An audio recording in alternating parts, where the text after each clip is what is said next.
Thank you, Carolyn. Welcome everybody to our Food by Design webinar series. Today we're looking forward to sharing with you how the 5th edition of Food by Design supports learning in food technologies or food studies years 7 to 10. When we were updating the text, we had a few key things we were thinking about and just spent a lot of time discussing, researching. So what we wanted to do was to develop students' skills to apply the principles of nutrition and have strategies to assist them to be able to make healthy food choices in their future lives. We also wanted to provide opportunities for students to develop their understanding of characteristics and properties of food so that they can analyse and describe what they're preparing and eating. In the activities throughout the text, students will, when they undertake these activities, they'll be able to build their skills for working with food safely.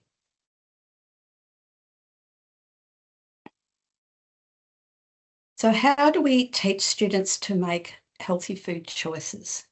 So this was underpinning our key thoughts for working on the 5th edition. We have a strong emphasis on nutrition throughout the text. We've dedicated 2 chapters to nutrition, Chapter 7 and Chapter 8. Chapter 7, Eat Well, Be Well, is aimed at Year 7 and 8, and Chapter 8 is more complex ideas, Eat Well for Lifelong Health, and it really underpins the VCE work in food studies. We've got practical activities in all of the chapters, and many of the design activities have a nutrition focus.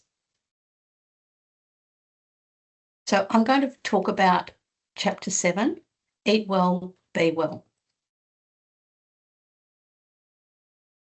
We've used an evidence-based approach to our nutrition work, and it's based on the Australian Dietary Guidelines, which underpins the key knowledge for VCE food studies.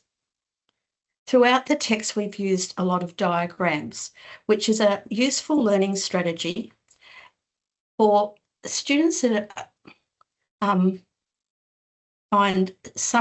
making summaries of text difficult, but in a diagram, the key points are there for them. It's worth probably spending time, particularly in Year 7 and 8, teaching how to use a diagram where students might do a pair share activity, you might have a quick game or a quiz to get students to find out the information from a diagram. Because we've been thinking about, once you get to VCE, there's often source material in the form of diagrams. Students have to read and then understand and then evaluate and analyse that information. So it's a good time to start right in the start of Year 7. As you're aware, the Australian Dietary Guidelines is currently under review, and the revised guidelines will be published in 2026. Now, be assured that we have contingency plans to update the relevant sections of the text when the new guidelines are released. One of the key changes that we expect in the new dietary guidelines is the focus on sustainability. Hence, as we discussed in the earlier webinar, we've created a new chapter that's dedicated to sustainable food systems. The World Health Organization is also promoting that food should be socio-culturally acceptable and economically accessible. We kept this in the forefront of our minds when designing new recipes for the 5th edition.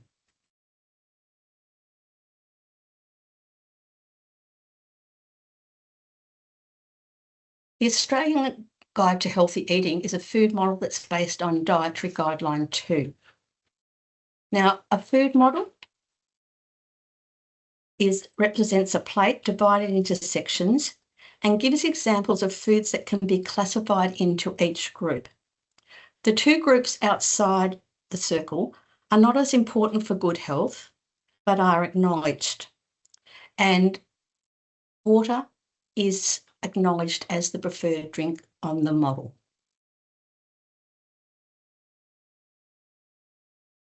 The Australian Guide to Healthy Eating is a visual model, and it does help people, and in this case our students, select the portions of food they should consume each day based on the 5 food groups.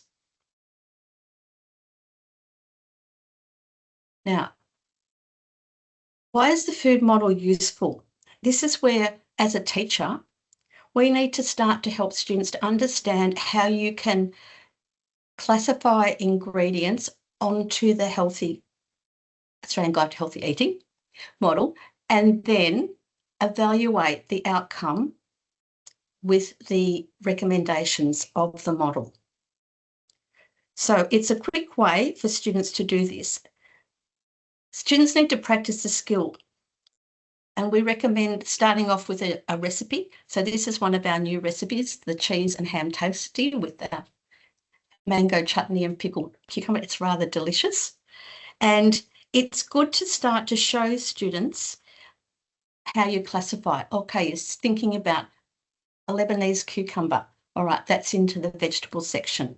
And while it does seem very basic, I think it's important we use some direct instruction in the junior years to help the kids understand how you think through this way of analysing a recipe. Because what they're doing is demonstrating reasoning, and it helps them become confident in classifying, evaluating, and so on, making recommendations for their future food intake. Now, testing knowledge. There are a range of between 2 to 5 banks of testing knowledge questions in the chapters throughout the test. The orange band at the top delineates where they are set up in the text, so it's easy for students to find within the text. And there are 10 questions in each bank. With the testing knowledge questions, what we did is we set the banks of testing knowledge questions to follow the preceding text so that the kids aren't hunting all over the chapter to find the answers. It's a way of managing students' learning, and it's helpful to you as a teacher in the classroom because you're not running around helping everybody. It's also handy, you might use the testing knowledge questions if you're flipping your classroom, or you might be doing a homework task. The answers for the testing knowledge questions are also on Nelson MindTap. Thanks, Heather. So when we're thinking about the learning activities, chapter 7, which is the one that I'm going to talk to you about now, this, as Heather has said, this has been designed as an introduction to nutrition, this particular chapter. So it's really most appropriate probably for junior secondary school students. So the activities here we would recommend for those students who are new to food technology, and particularly for students in year 7 or 8. Sorry, I'll just skipped too quickly. This quiz that we've got here on the screen, really it has a number of uses, but it's been designed to actually test what student knowledge is about nutrition either as an introductory activity, or you could use it as an exit activity at the end of the unit. Another activity that's linked to nutrition in this chapter is this one on evaluating after-school snacks. So here we've provided 2 different types of after-school snacks that students might be familiar with. So we've all had young people we know who would really have these types of snack foods. Well, hopefully not frequently, but they certainly will be familiar with them, or with similar foods. So they'll be the sorts of things that they can easily understand. And again, the food model is here to help the students organise their thinking in terms of the types of snacks that they're evaluating. One of the other things that we've done is to provide a new recipe, which is a really delicious, we've called it a cherry tomato, avocado and egg surprise, because it is a surprise about how delicious it really is. But here, this activity in preparing an after-school snack demonstrates a delicious, quite nutritious after-school snack. It uses a wrap or a pita bread as the base of this snack. The ingredients are very easily accessible, so most ingredients that kids would have in their refrigerator, or they could put on the family shopping list if that was possible. It's an example of the sorts of snack that's going to sustain students if they are heading off to sport or if they've got after-school part-time work. The eggs themselves are high in protein, so therefore they've got a high level of satiety and are going to help kids stay through that activity after school without needing to snack on something which is not very nutritious. And also the other issue about this particular type of snack is that it's something that they can cook by themselves, so that they won't need a lot of supervision, and it uses very minimal equipment. So we would recommend this recipe wholeheartedly. The case study in this chapter, again, is like all of the other case studies we've used, really an in-depth discussion of a topic that's relevant to the chapter. So you can rest assured that they're not just randomly selected, they do have a purpose. These sorts of case studies encourage the students to use their critical thinking skills in analysing the article. The activities can be done in a number of ways. So you might get the kids to do it independently, but also you might want to try a different approach where they work in small groups to actually analyse the information. And again, it's one of those activities where you don't always have the students sitting down working independently on their own, but you can try different approaches so that you're creating a different environment in the classroom and using different approaches. One of the things that Heather and Glenys and I are quite passionate about is the importance of breakfast. And we all know, and I'm sure you've experienced it with your students in your own classroom, that breakfast is one of the meals that's often ignored by students. But really, it's up to us as teachers to give them the best opportunities to learn about why it's important for them to eat breakfast. Here we've given them, provided a lot of background information, and there's a lot of research on why breakfast is such an important meal. And this sort of research does often surprise students about, well, I didn't know that breakfast is important because it improves brain power, but it also improves their mood and improves their memory and their academic performance. The other thing that students don't understand, and a lot of adults don't understand either, is that skipping breakfast is often associated with higher levels of body fat in teenagers and all adults, regardless of how active they are. So really, as educators, it's our role to actually encourage or to support students in their learning about the importance of breakfast. This activity, practical activity, is looking at analysing or taste testing breakfast cereals. It's a great practical activity where students actually get to taste test some products. The ingredients for this, or the requirements for this activity, are very easily accessible, so just different types of breakfast cereal.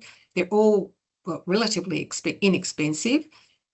This activity is another really fabulous critical thinking activity as well. And here in this activity, students really are encouraged to practice reading food labels, understanding what the ingredients are in a food label and what nutrients they're gaining from that particular food. Critical and creative thinking is one of the key capabilities in the V2 curriculum, and hence we've put a lot of time ensuring that this is covered in all of the chapters throughout the 5th edition.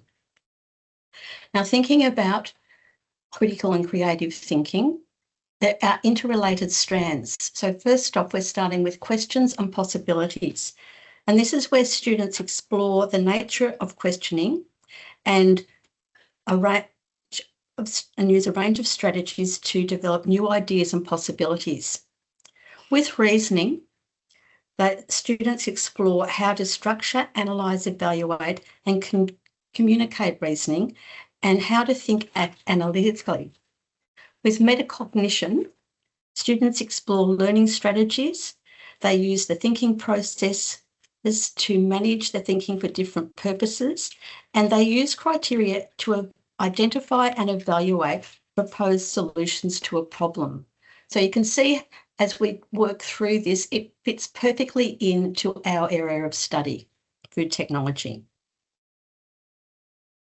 In activity 7.1, where we're looking at healthy eating for teenagers, we've developed an activity here where students can work with a partner to prepare an animation or a video clip to highlight the importance of one of the 5 food groups in the Australian Guide to Healthy Eating. Now, when they're creating their storyboard, they're developing the possibilities and they're using the critical information in relation to 5 food groups or the one that they've selected and teenagers' nutritional needs. When they've created the video clip, students will have demonstrated their ability to structure, analyse, evaluate and communicate. And by completing the whole task, they will have demonstrated metacognition in their thinking. With the design activities, there's at least one design activity at the end of each chapter in the 5th edition. And with this design activity, we have a wellness bowl. And it's a very good design brief to start with students who are new to food technology. In the task, students are provided with the opportunity to select a choice of ingredients, but the ingredients all have to meet the requirements of the Australian Guide to Healthy Eating. So there's no chocolate chips on the shopping list. With the first design brief, if this is where you're starting with your students, it's probably wise to have a fairly teacher-led design activity so the students learn to work through all of the substrands. Now, in the text, we've provided a range of things to do under each substrand. You don't have to do all of them. It's just you need to work out with the time you've got available and how your faculty works out students' learning requirements for this strand. You work that out with them. So you don't need to do everything at once.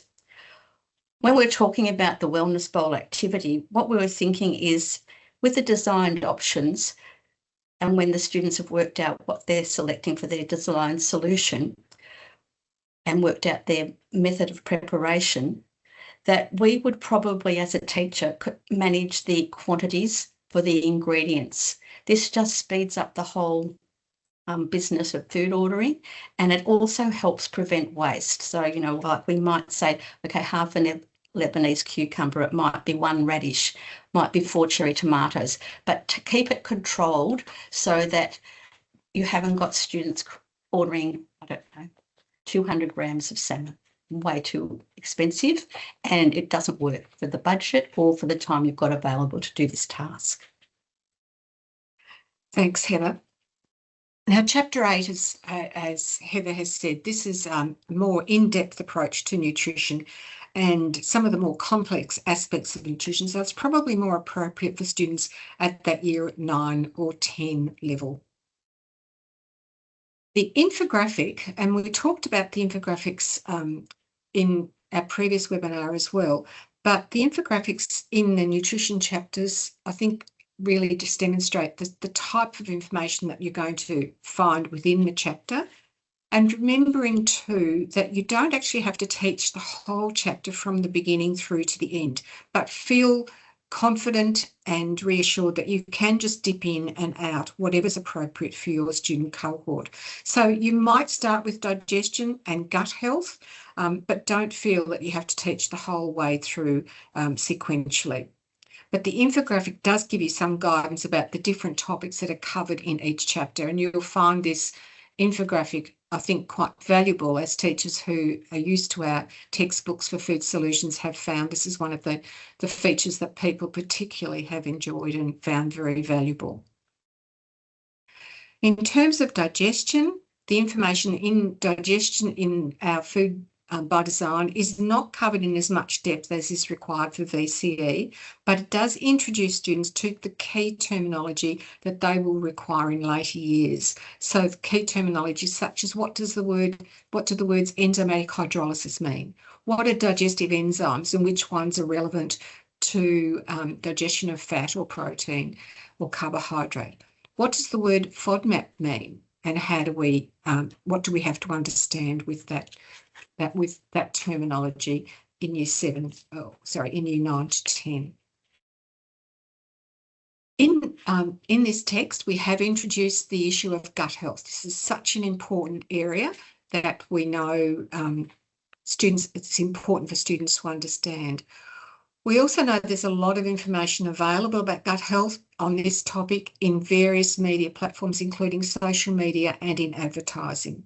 Therefore, we feel it's really important for students to learn what are the scientific facts behind gut health so that they're not hoodwinked or conned by social media influencers or advertising, which can often be the source of misinformation. So we really feel this is a really critical area that students need to become familiar with, even at just an understanding of what are the terms. What is the gut microbiome? How is microbiota different from the gut microbiome, and what do two things mean? We go on to talk about tips for healthy gut. So how do we as individuals retain a healthy gut? And most of these, or pretty much all of these tips, can be practical tips. They can be easily implemented with little to no cost to individuals or families. But again, they're very important. And also here, you'll see in the text in this chapter, we introduce them to terms such as polyphenols. So what are polyphenols? Again, understanding what the words mean, the fact that really it sounds a very impressive word, but what in fact it means is that it's simply the compounds in plant foods that are rich in antioxidants. So again, understanding what those words are helps students to actually become more literate in their nutrition understanding. One of the things that we've done to support student learning is, again, as Heather said, we've selected a lot of the recipes to really support the teaching that we're doing. So this is one of our new recipes, which is the spicy gochujang kimchi noodles. I can't tell you how much I love this recipe. It's really a fabulous new recipe. And if you've never tried the gochujang spice before, it really is quite delicious and something I've become not addicted to, but I've really enjoyed. And the kimchi is really quite lovely as well. And again, it does demonstrate the importance of using pickled vegetables. So that's our kimchi noodles. And also, this recipe shows them, have to understand how they can explain how eating healthy foods, such as kimchi, can improve gut health. So those evaluation questions link directly to the text and to the learning that they're focusing on at that point. Lifestyle and health issues. Yeah, so in this edition of Food by Design, we've focused on 3 significant health issues that are linked to diet. The first one we've really focused on is obesity, and alarmingly, the data from the National Health and Research Council, which is the latest data we've been able to find, which was 2024, so only last year, indicates that really the increase in obesity amongst Australian adults is quite alarming, and is also rising amongst children aged 2 to 17. So it is something that we need to really understand and focus on, and to really encourage our students to really understand what causes obesity and how do we address this issue. So in terms of that, we've been looking at, as teachers of nutrition, we need to work with students so that they understand about what are the sources of energy. That is, what energy is provided by fat, what is energy is provided by carbohydrate, and energy that's provided by protein. And also, what do we mean by the term energy balance? So understanding that you can't just consume food, but you need to expend energy as well to maintain energy balance. And all of this has been explained in significant detail in this edition of Food by Design.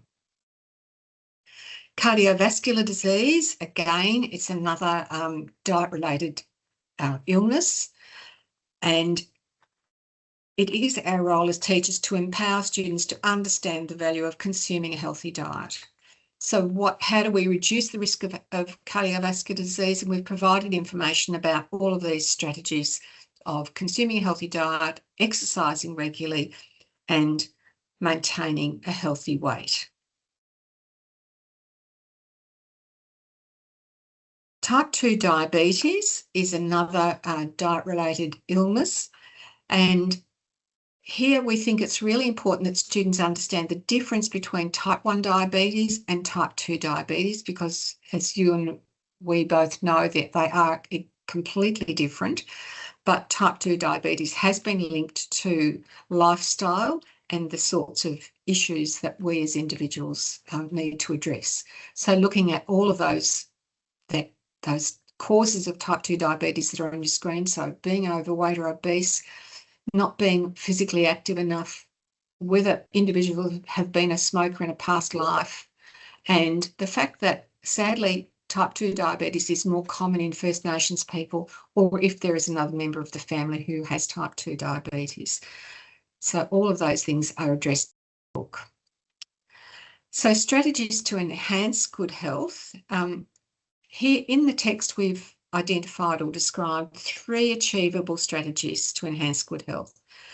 So staying physically active, and I'm sure most of you will have heard information on today's news about the fact that whereas in the past we've been told we need to take 10,000 steps a day, apparently we've been reduced now to 7,000. So we don't have to be quite so active, but I wouldn't discourage anyone from keeping up the 10,000 steps if you enjoy walking or being physically active. But it is interesting that that is something that's in today's news. So I would look out if you can find that certainly on the ABC website. I'm sure you'll be able to find that information.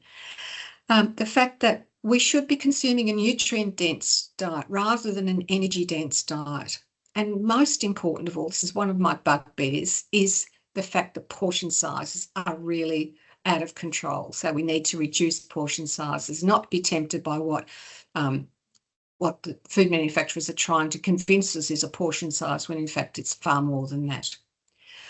This recipe for kashari is another one of our new recipes. It's an Egyptian recipe. And again, I seem to have a lot of favourites in this book, but this is another one of my favourites. And it's a great example of a nutrient-dense recipe. It's an excellent meal for vegetarians. It demonstrates how we can complement proteins. It uses a mixture of rice, pasta and lentils, and a really quite delicious tomato sauce that sits on the top with some, we use olive oil for monounsaturated olive oil for frying the onion that goes on top, but I'm happy to use some oil in cooking. But it is a really fabulous recipe, and it's been certainly well received by people our colleagues and friends who've taste tested this recipe.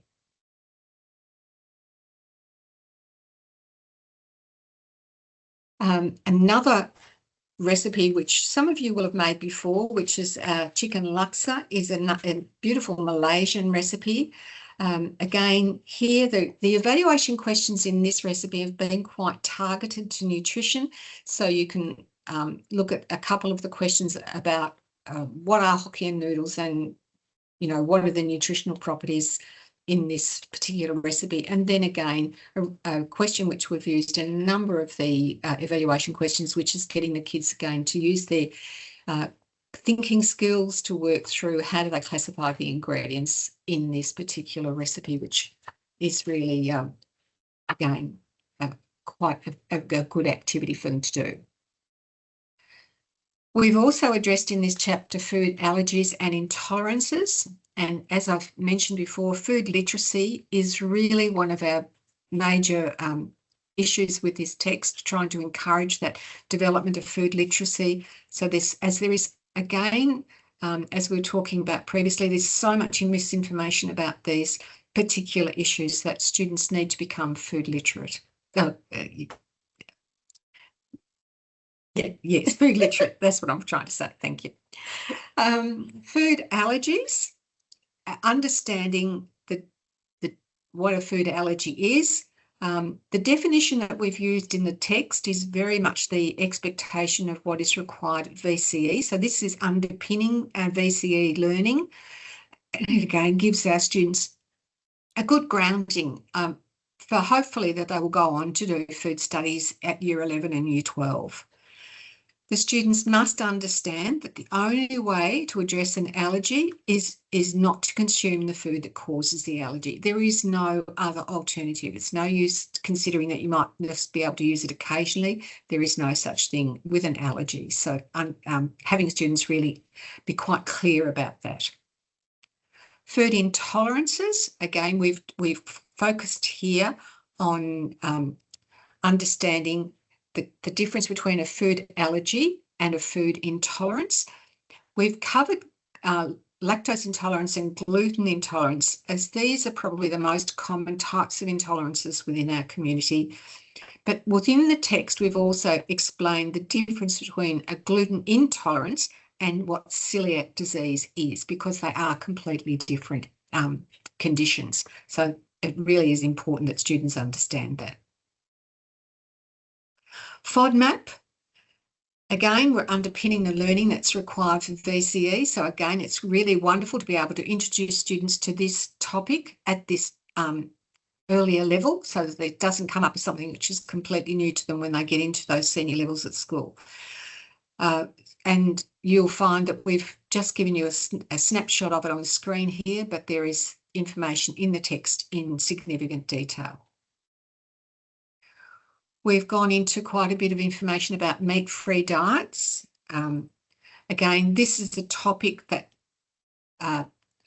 we've covered, as some students will choose not to eat meat and follow a meat-free diet. I'm sure most of you have one or two students in your classes who say that they're vegetarian. They might say they're vegan, but they need to understand how to balance their meals and obtain sufficient high-quality protein for growth and development. So that is really a critical issue. One of the activities we've done is a comparative food test, and in this activity, it's another great opportunity for them to do a practical test where the students can manage to eat the outcome, which we have found in our teaching career is always a great winner. It provides an opportunity for student engagement, so within themselves, but with you in the classroom, with the teacher and student engagement as well. In this test, we have only tested the meat patty, so comparing a meat burger with a meat-free burger. But if you really wanted to get the kids on side, then you might provide a burger bun and some lettuce and tomato sauce as a bit of a bribe for finishing the work. And I can only say I'm never one to go against giving a bribe occasionally, so I think it's always a bit of a winner in a classroom.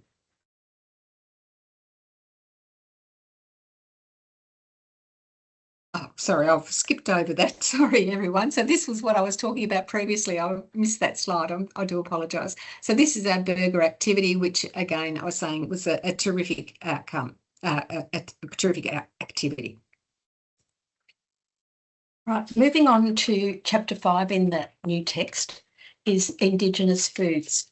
Now, the Aboriginal and Torres Strait Islanders' histories and cultures is one of the key cross-curriculum priorities in the Victorian Curriculum 2.0. So we've addressed this in chapter 5. One of the activities is looking at the diet of First Nation people. So we have a comparative activity of 5.1. So in here, the students are comparing the Australian Guide to Healthy Eating with the Aboriginal and Torres Strait Islander Guide to Healthy Eating. And the task enables students to demonstrate their critical and creative thinking. Working through it, they're describing, they're comparing, analysing, creating a Venn diagram, drawing conclusions, and developing a logical argument in the task.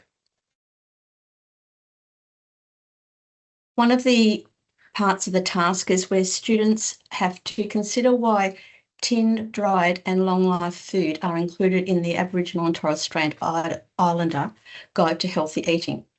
Now, this might be something that's good for them to do as a small group activity so that they can come up with some ideas about why this is different to the regular Australian Guide to Healthy Eating, and how much does living in remote communities influence the design of this guide.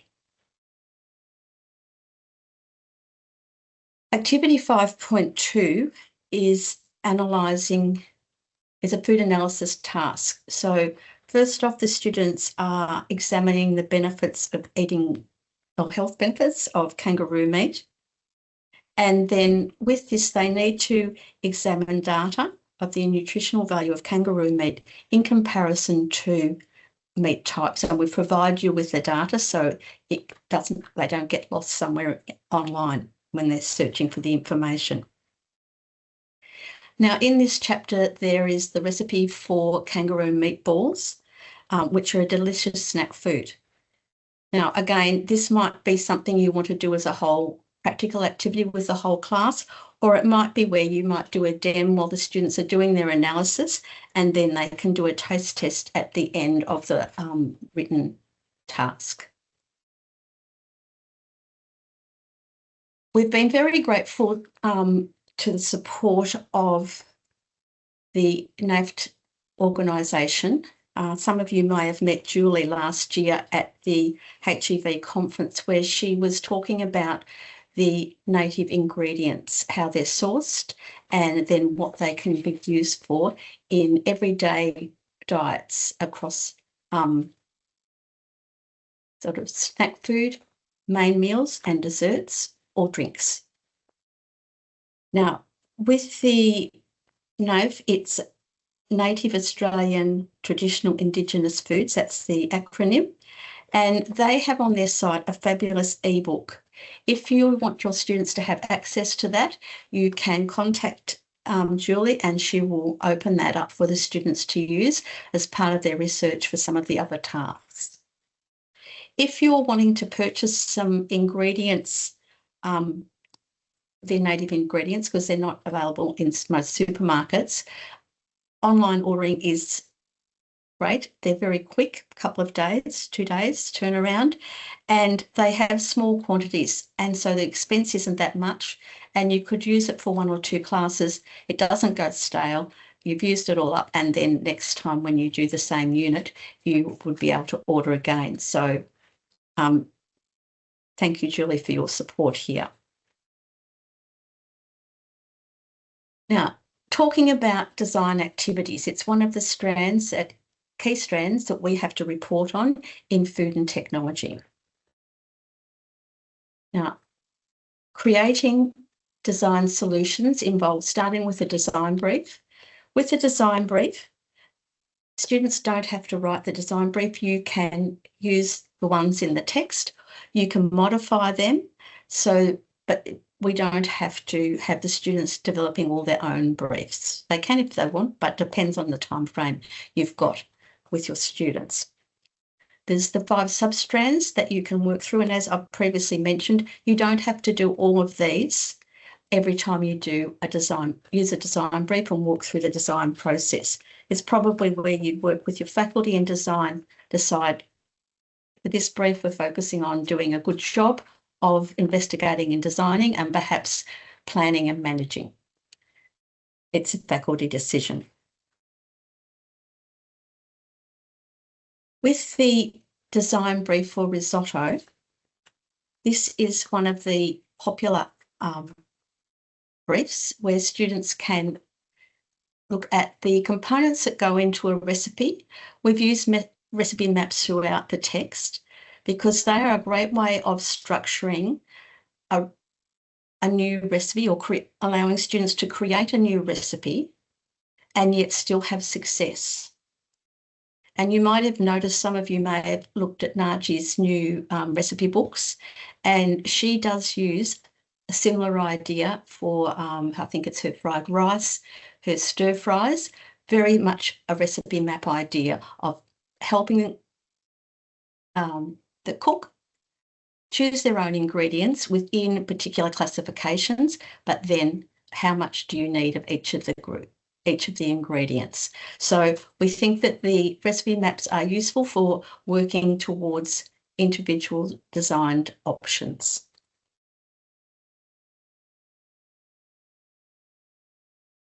Dinner Magic is another one of our design activities that's focusing on nutrition. And this one, again, is a great one using noodles, and very popular with students, particularly in Year 7 and 8. With the generating and designing part of the tasks, across the text, we've endeavoured to use different types of thinking skills, and this is where we've used a decision table to help students come up with their designed options.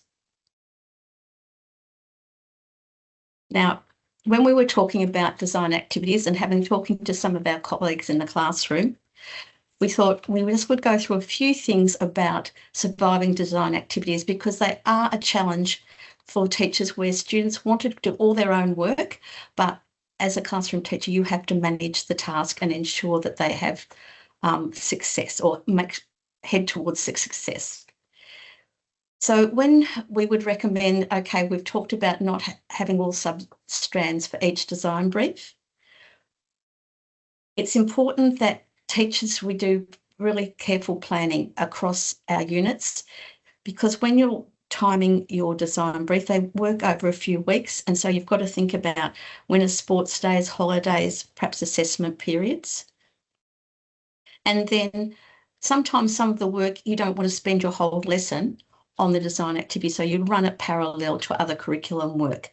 So do work with your colleagues to plan this out at the start of term or semester so that you don't run out of time.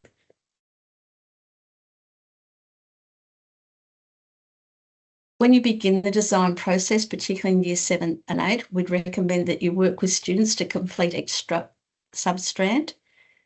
As students move into Year 9 and 10, they're used to the process. They might be doing some other technology subjects, and so can work far more independently. Student and teacher records of progress through each stage are important, and it might be something that you can create on your student management system. For me, it was Compass. You might have a different sort of system, but it's a good way of keeping track of where students are up to, and for them to keep in track where they're up to as well. Now, we've put a note in here about using Australian recipes from well-known sources, because again, you want to start with a basis where students can have some success and we're not wasting food and ingredients because the recipes that they started with to create a recipe map from is flawed.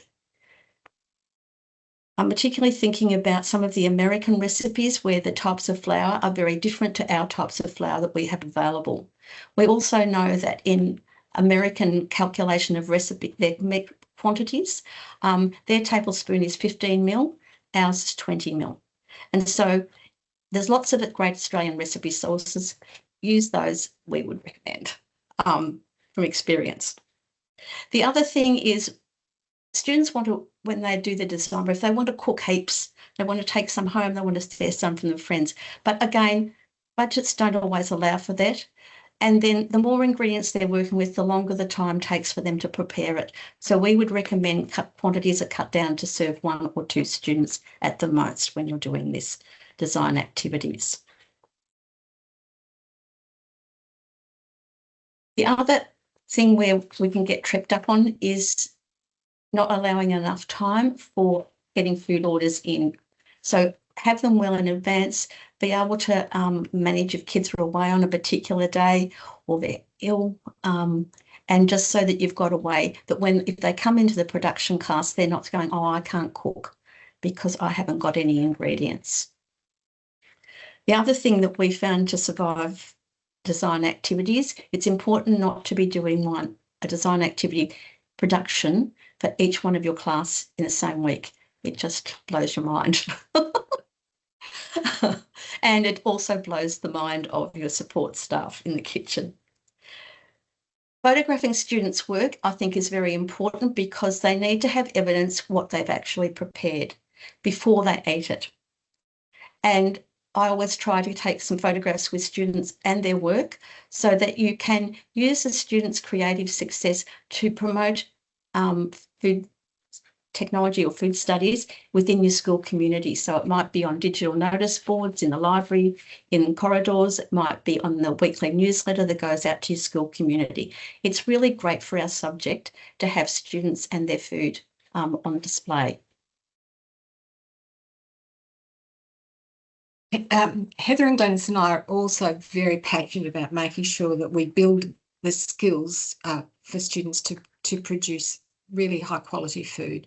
So we're very fortunate in our subject that producing food is really one of the unique things about our learning area, and it's an opportunity for students to really make, we need to make the most of that opportunity, of this quite unique opportunity we have.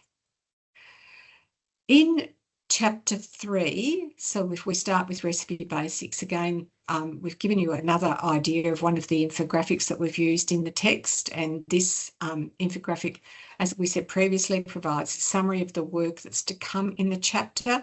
So in this particular chapter, we're looking at why we cook food, the methods of heat transfer, methods of cooking food, and tools for cooking.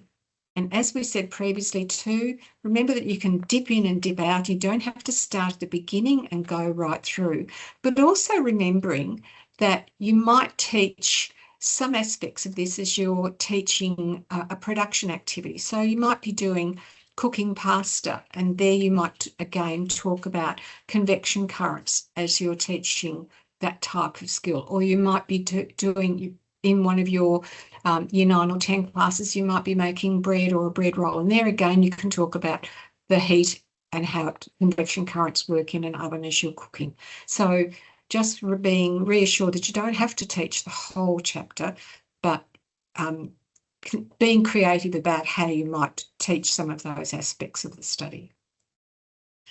Personal and kitchen hygiene.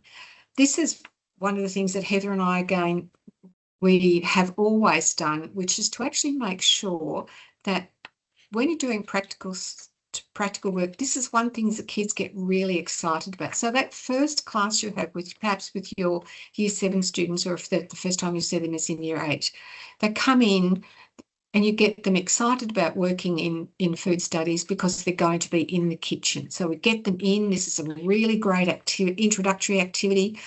So if you have access to a kitchen, you can start by doing this, what we call action learning. Rather than having them sitting at a desk learning about personal hygiene or safe use of knives or talking about washing up techniques, here we're getting them to actually do the work. So this little recipe for the fruit kebabs with a lovely yogurt dip is an excellent example, and it shows allows you to focus for this activity be on these 3 key areas of personal hygiene, safe use of knives, so they're cutting up fruit, they're learning about washing hands before they start work, and then learning about washing up techniques, which has always been a bane of my life when I'm teaching students, because most of our kids now will be lucky if they even unpack the dishwasher, let alone know how to actually wash up, hand wash in their implements. So really getting them into the kitchen and doing something is really a wonderful way of teaching our more junior students. Safe use of stoves, cooktops and ovens is another really important safety issue. And here we've got suggestions for 2 wonderful activities that you could do in your classroom. Again, an action learning activity.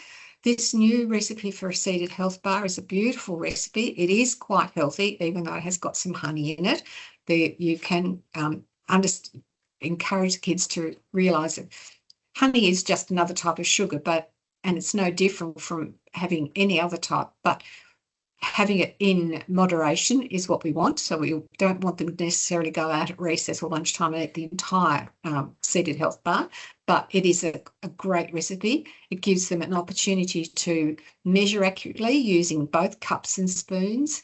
It uses the stovetop as well as the oven, and they can learn about oven temperatures. But equally, learning how to make scones well is another wonderful activity that you can do in your classroom, where they're going to do most of those things, except they're not going to use the stovetop. But again, if that's the time you have available in your classroom, then that's a wonderful way of addressing this issue. Food poisoning is another one of the important aspects of this chapter that you will need to consider. And again, getting the kids to actually prepare a recipe like the chicken and vegetable stir fry really is a fabulous approach to teaching food poisoning, because they can learn about the difference between what do we mean by the term food spoilage and how is it different from food poisoning. They can understand what food poisoning bacteria are, why poultry is one of those high-risk foods. What are the conditions required for growth of bacteria? Why do we need to wash the chopping board well after preparing chicken and before you prepare the vegetables? So all those sorts of really important food poisoning issues.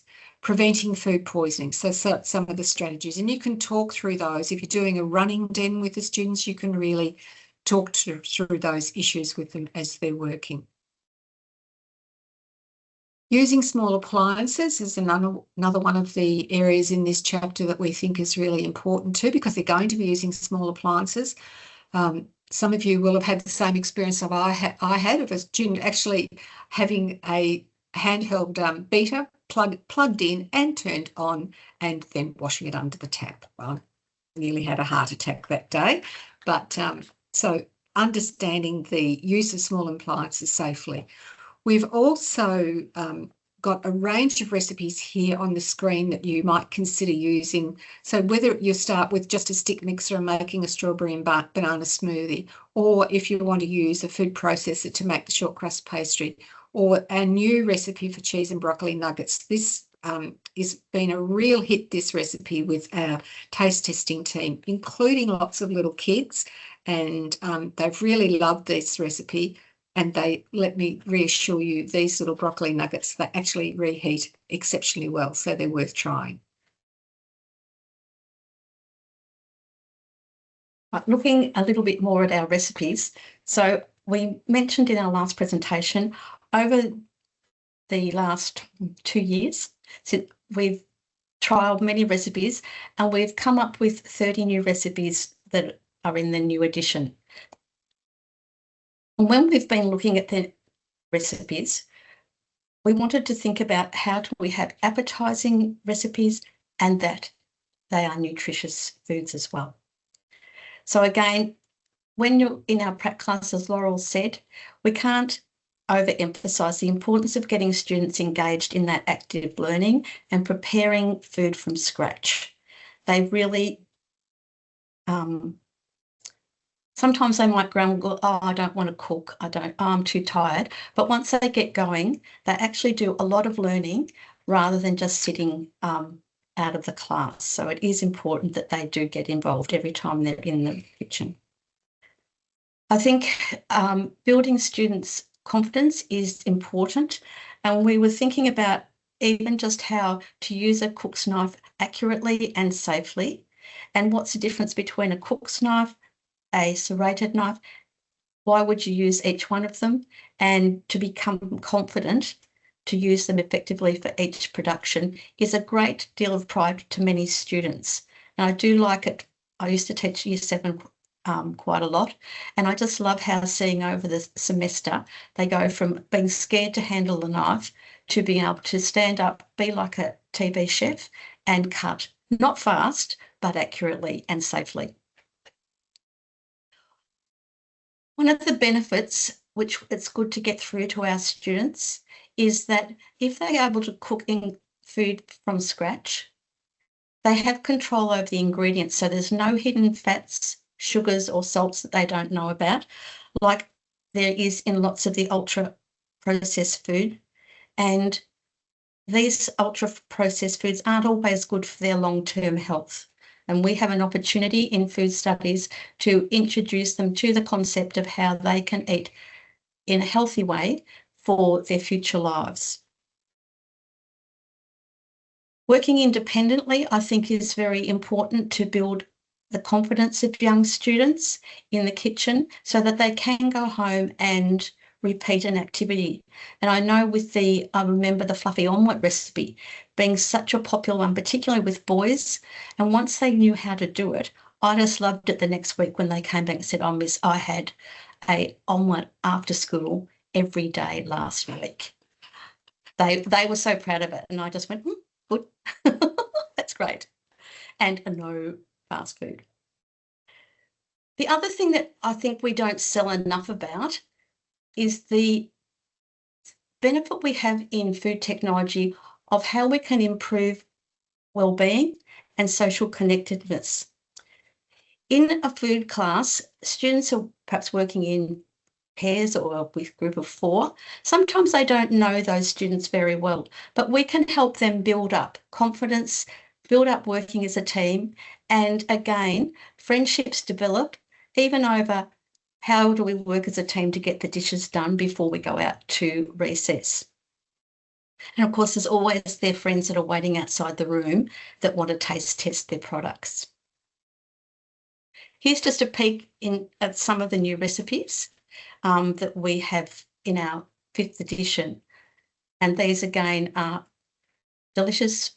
We've had some of our friends, students, trial them so that they're age appropriate. Some of them you may want to add more spice. It just depends. We've got our roasted eggplant in a spicy sauce. The watermelon salad is delicious. Bruschetta is rather a surprising delight, which many students are quite nervous about trying asparagus, but if it's not overcooked, it tastes great. And then the Korean style beef bowl is also very delicious.